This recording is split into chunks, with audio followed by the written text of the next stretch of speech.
All right, good morning and happy Monday, everyone. As always, thank you for being here. Hope you had a good weekend. Hey, what's up, Russ? What's up, Lorna?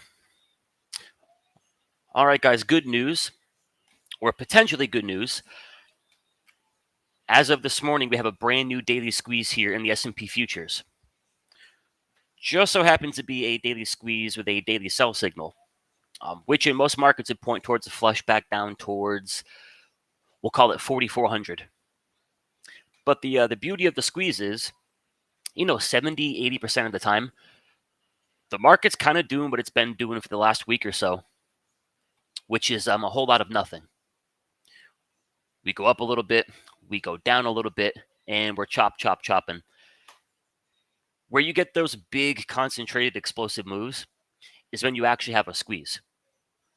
So back in May, June, July, it was a combination of daily squeezes, 2-day squeezes, and weekly squeezes that sent the market higher and gave you all that momentum. And then even back in early August, granted, it only lasted for a few days, but even in the context of a total chop fest, where you got that concentrated move lower back in August, was when that daily squeeze, which only printed for 2 days, but you finally caught that move when that daily squeeze fired short. So day traders, swing traders, everything gets a little bit easier when you have a squeeze to work with. So now we get to play my favorite game, which way will the squeeze fire? Now, as far as the signals on the futures themselves, they point towards lower. Sell signals on the daily 4-hour, the 2-hour, the 1-hour, and the 15-minute. On the scoreboard, the Bulls have 0 points. The Bears got the perfect score. And this would be the perfect short. It is an A+ setup. More importantly, though, risk versus reward. If you're going to buy a squeeze of the buy signal, like back here in May, you're trying to buy that as close to that 21 EMA as possible. Now you can play for that push higher with a really good risk versus reward. So the short side's the same thing. Wait until the squeeze prints. Ideally, that squeeze prints with a sell signal. You want to put that short on as close to that 21 EMA as possible. Now you're short in a good setup with a good risk versus reward. The exit on the trade would be on a move back above that 21. The target on the trade would be a flush towards 4,400. A little bit of risk, whole lot more reward. So as far as the S&P goes, the structure, momentum, the signals, they all point towards it wants to go lower. And I think one thing, guys, worth noting, and we're seeing this throughout a lot of things in the market, NVIDIA, the semiconductors. Notice how price goes from 4,400 to 4,600. So a nice $200 move. The $200 move does not see the bulls fixing momentum. They never crossed our histogram back above that 0 line. So price goes higher, price goes higher, price goes higher. They never get momentum to a point where it actually supports price continuing to go higher. In other words, the bulls never filled up the gas tank. So problems on the S&Ps,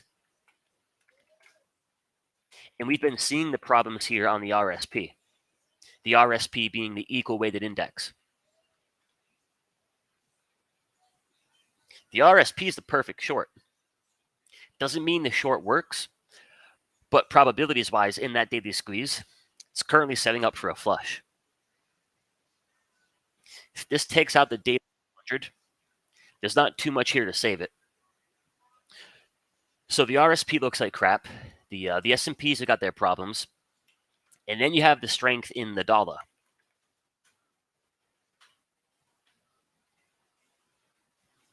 The dollar has been really strong. We had a bunch of buy signals, and it actually just fired a weekly squeeze. So for now, no real signs of the strength in the dollar. Coming to a quick end. And then I think the final thing here The dollar is strong. You got problems in the RSP. You got the S&Ps trying to hang on. The only thing really keeping the ship afloat for the last, we'll call it the last couple of weeks, has been a few of your heavily weighted tech stocks. It's Meta, it's Microsoft, it's Google, it's Amazon. And granted, they've done a good job. Google, for example, has done a really good job of trying to grind higher, right? Trying to hold structure, trying to pull the market forward. But you basically have this big game of tug of war. Dead in the middle is the S&Ps. And then you have things like the dollar, the RSP, all the other sectors, and even Apple. Right? They're trying to pull it lower. And then you have Meta, Microsoft, Google, and Amazon. They're trying to pull it higher. Now, if tech is the only thing trying to keep the market afloat, then I would think it's a huge problem if the biggest tech stock of them all, the Big Apple, looks like a short. Under the 50, under the 21, cranking out a bunch of sell signals.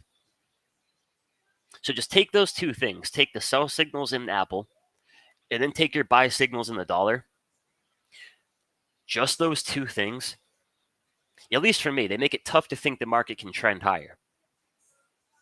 Now, more importantly, now I got the S&Ps in a daily squeeze. They print the daily sell signal. If anything, Apple and the dollar, they're going to want to influence that daily squeeze to try to break short. So with that being said, putting all the pieces of the puzzle together here, where I think there's a really, really good chance. And again, risk versus reward. So if I'm dead wrong, I want that to be a paper cut. So I don't want to short the S&Ps at 44.20. If the thinking is, all right, I got A, B, C, D pointing towards pretty good chance to squeeze break short, I got to get that short on right up under that daily 21. But like I was saying, where I think there's a good chance we see that flush is if the few things trying to keep the ship afloat, Meta, Amazon, Microsoft, and Apple,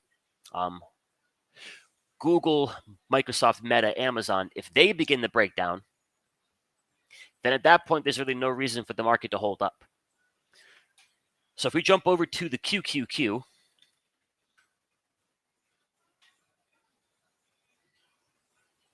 the QQQ comes into this week with some problems of its own, right? Even with Google, even with Microsoft, etc. The first and I think the biggest problem here, again, is going to be momentum. In order for us to get that 2, 3, 4 week, sustainable trend to the upside, the bulls need momentum working in their favor. They got to get and keep momentum above that zero line. So QQQ goes 350 to 380. Price goes higher, price goes higher, price goes higher. They never got the official cross. Takes out the 21, takes out the 50. I'm not saying it's the ideal short, but at that point, it's not aligned for a move higher. If we're banking on the QQQ saving the market, momentum-wise, structure-wise, lower time frame-wise, not what things should look like. So this week, guys, keep a real close eye on your Metas, your Microsofts, your Googles, and your Amazon. Taking Meta, for example, if Meta trades back under that 21 EMA, then as far as something that could quote-unquote save the market, Meta's kind of canned at that point. Jump over to Microsoft. If you get Microsoft back under the daily 21, doesn't mean it's going to $300. Just means it's probably not going to 370. It's probably not going to save the market. I would say for now, the best looking of the bunch would be Amazon. So if Amazon takes out 138-ish, again, there's nothing left. Maybe healthcare steps up to try to save the market. Maybe the financials step up. But when you look at the RSP, what that tells you is collectively, everything's a bit more aligned for a move lower than for a move higher. So for swing traders, what that means is, you can wake up this morning, you can run the scans. You'll probably find a few things with buy signals.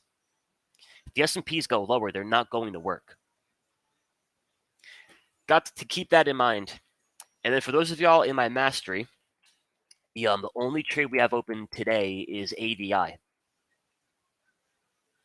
And keep in mind, the ADI trade expires on Friday. So we are kind of fighting the clock here as far as getting that flush lower. Now, as far as the quality of the setup, everything's still legit. It actually becomes a better setup if the S&Ps do roll over and fire that daily squeeze. So if we had another 2, 3, 4 weeks to expiration, it's probably a trade I would add more to. And I might add more to it this week. But as far as it puts it expire on Friday, ideally, by tomorrow the latest, I want to see this taking out that support. Break under 175, start heading down towards that target.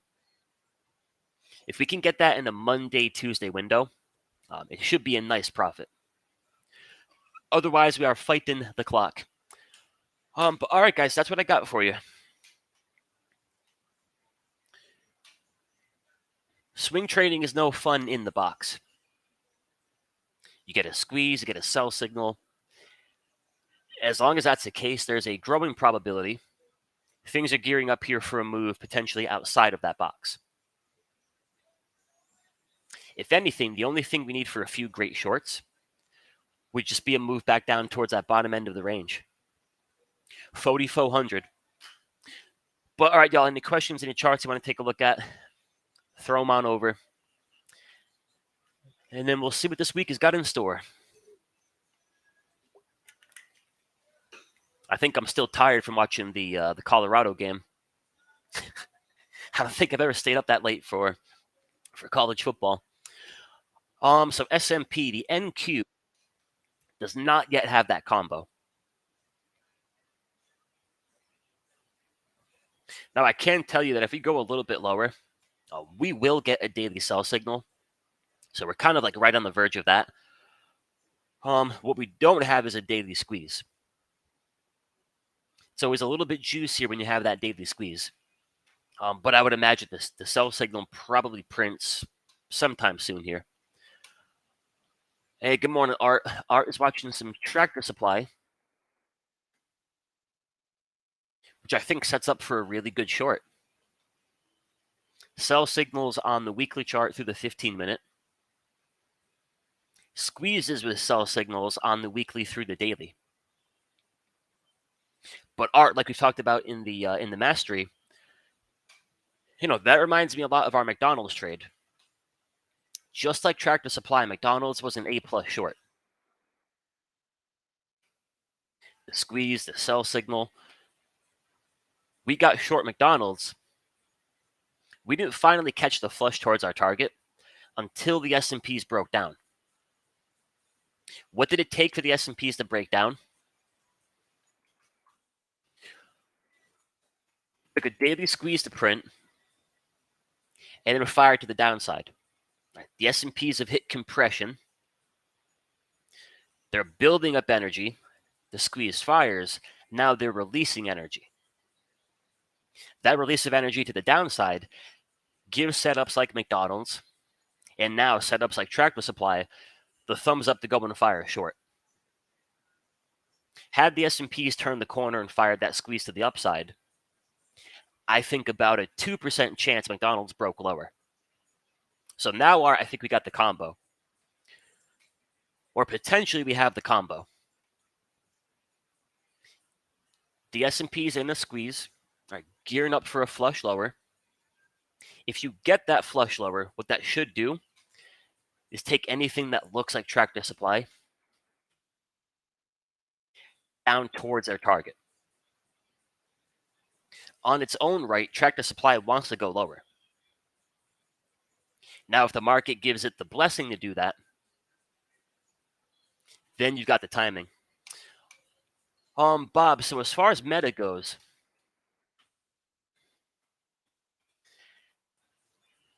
there was some promise here on Thursday. On Thursday, they did get that daily buy signal in the squeeze. By Friday's close, you're back to neutral. Right now, guys, it's not even a Meta problem. Meta can have a squeeze, it can have buy signals, it can have everything you'd ever ask for. It's tough to think that tech stocks can trend higher if Apple looks like that. It's tough to think the market can trend higher if the Dixie looks like that.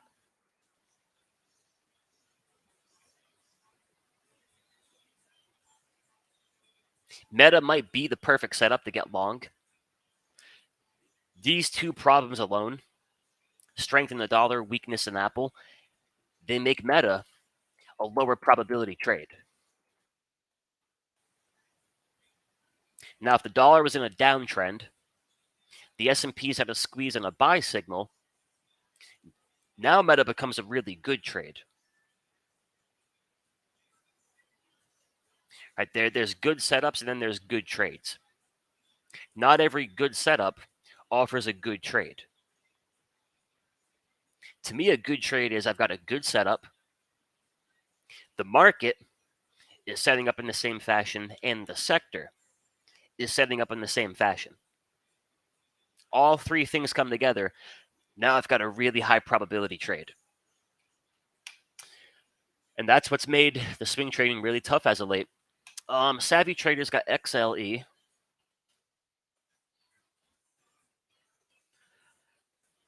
I think for energy, you want to see a pull back to the 21 EMA, down towards 90 bucks, and then you would take it from there. At the moment, everything's in good standing for continuation. Right? Structure is good, momentum is good. Where we learn a little bit more in terms of what's it made of is on that dip to that 21 EMA. So I try to wait for that, and then you take it from there.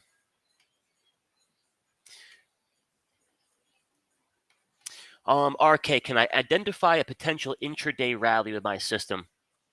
Yeah, RK, the best thing I would look for an intraday rally would be a squeeze on a 5-minute, 15-minute, or a 30-minute.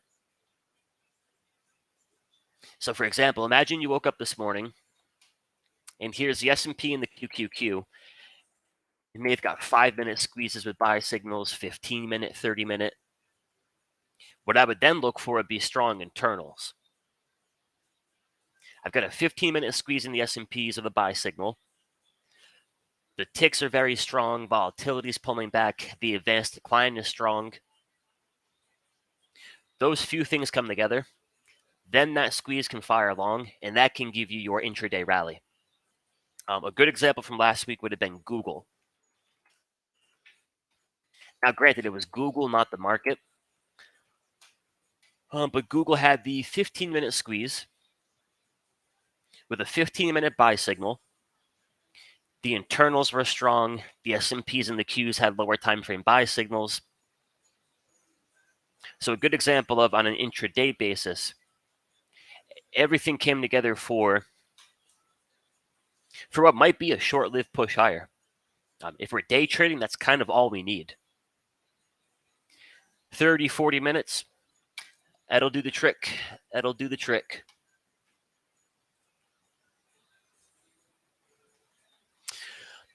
So Bob, where I'm a bit more excited this morning about swing trading is the fact that we have this daily squeeze.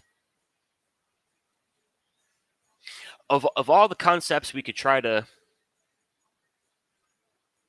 really wrap our mind around as traders, I think one of the biggest concepts is just,